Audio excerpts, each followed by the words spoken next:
eu falo, o preterismo completo ele nunca vai trazer esse tipo de coisa, que é o quê? Documentos antigos que comprovam o pensamento da época. Por isso que eles ficam com raiva. Ó, a gente tem Irineu de Leão, que ele vai falar o quê? Ó? Se, portanto, a carne não é salva, então o Senhor não nos redimiu com seu sangue, nem o cálice da Eucaristia. É comunhão do seu sangue, e nem o pão que partimos é comunhão do seu corpo.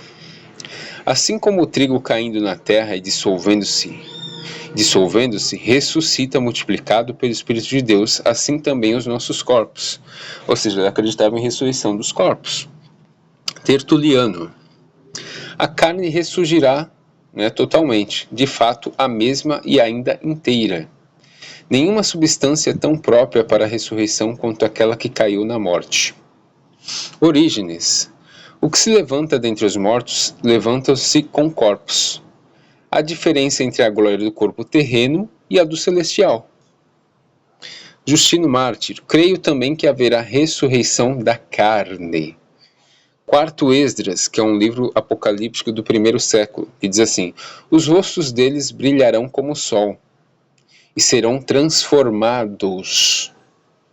Segundo a Baruque, que também é do primeiro século, entre 100 e 120, a forma deles será transformada em esplendor, e brilharão mais que o sol. Metódio de Olimpo. Não diz que o corpo deixa de existir, mas que tornando-se incorruptível, torna-se espiritual. João Crisóstomo.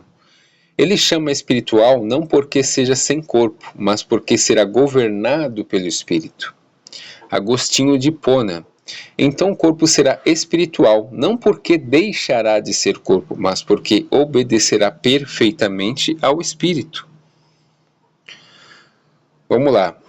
Apocalipse de Esdras, diz assim: os rostos deles resplandecerão como o sol, e serão feitos semelhantes à luz das estrelas, e serão incorruptíveis. Ele está falando dos corpos ressurretos. Baruque também, a aparência deles será transformada em esplendor, a excelência deles será maior que a dos anjos. Primeiros cristãos, novamente, Irineu de Leão. Assim também nossos corpos, aqui eu já li. Tertuliano também, a carne ressurgirá certamente de todo homem, certamente a mesma, certamente inteira. Isso daqui a gente já leu. Agostinho de Hipona, os corpos dos santos ressuscitarão sem defeito, sem corrupção, sem peso difícil. Reconheceremos uns aos outros. Agostinho de Hipona fala que as pessoas iam se reconhecer. Gregório de Nissa, a natureza humana é restaurada e aquilo que é próprio da pessoa não se perde. Viram? A palavra espiritual é no sentido de superioridade e não de invisibilidade, e não de imaterialidade. Agora vamos continuar a leitura de 1 Coríntios 15. Assim está também escrito: o primeiro homem, Adão, foi feito em alma vivente, o último Adão em espírito vivificante. Mas não é primeiro o espiritual, senão o natural, depois o espiritual. Correto? Verso 47. O primeiro homem da terra é terreno, o segundo homem, o Senhor, é do céu. Qual o terreno, tais também são os terrestres, e qual o celestial, tais também são os celestiais. E assim como trouxemos a imagem do terreno, assim traremos também a imagem do celestial. E agora digo isto, irmãos, que a carne e o sangue não podem herdar o reino de Deus, e nem a corrupção herdar a incorrupção. Por quê? Porque a carne e o sangue, o corpo celestial não é feito de carne e sangue. Ele é um corpo superior, é um corpo incorruptível, e não que seja invisível. Mas por que Paulo está falando isso também? Porque pessoas estariam vivas na vinda de Jesus. Ele mesmo vai explicar isso abaixo. Então essas pessoas elas precisam passar por uma transformação do corpo. Aqui ele enfatiza que haverá diferença entre os corpos, e abaixo veremos que ele também fala no sentido de que os que estivessem vivos na vinda de Jesus não ficariam do jeito que são, mas seriam transformados. O sentido aqui de que não herdarão é no sentido de que tinha que morrer ou sofreria transformação, mas não que mudaria por si mesmo. Olhem aqui, ó. Ele vai falar no verso 51. Eis aqui vos digo um mistério.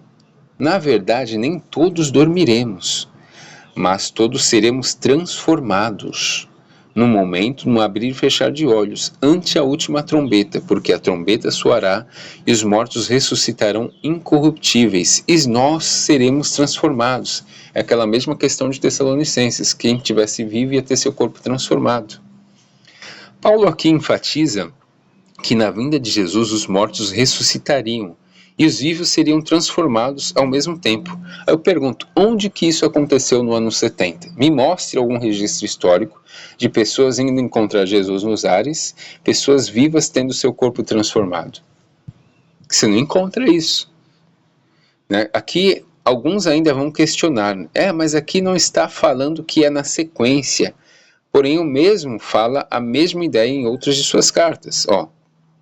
1 Tessalonicenses 4,15 diz assim, Ora, ainda vos declaramos por palavra do Senhor, isto nós os vivos, os que ficarmos até a vinda do Senhor, de modo algum precederemos os que dormem. Depois nós, os vivos, os que ficarmos, seremos arrebatados juntamente com eles entre as nuvens para o encontro do Senhor nos ares, e assim estaremos para sempre com o Senhor. Ou seja, é o mesmo evento e eles vão estar juntos. Não vai anteceder, não vai ser antes. E aqui ele diz, os vivos não iriam antes, e abaixo mostrarei também que não seria depois, mas ao mesmo tempo. Tem o termo aqui, rama. Juntamente, rama, é ao mesmo tempo. Então não tem como fugir. Isso aqui não aconteceu no primeiro século, gente. Rama significa no mesmo tempo, ou seja, seria um evento visível onde quem estivesse vivo seria transformado. E a gente não tem nenhuma base histórica para tal evento. E a vinda também seria visível, porque ele desceria do céu. Correto? Então é isso, pessoal. Não tem como fugir. Tem até o livro de Enoque aqui, que fala que os santos iriam ser transformados. A glória dos santos seria transformada.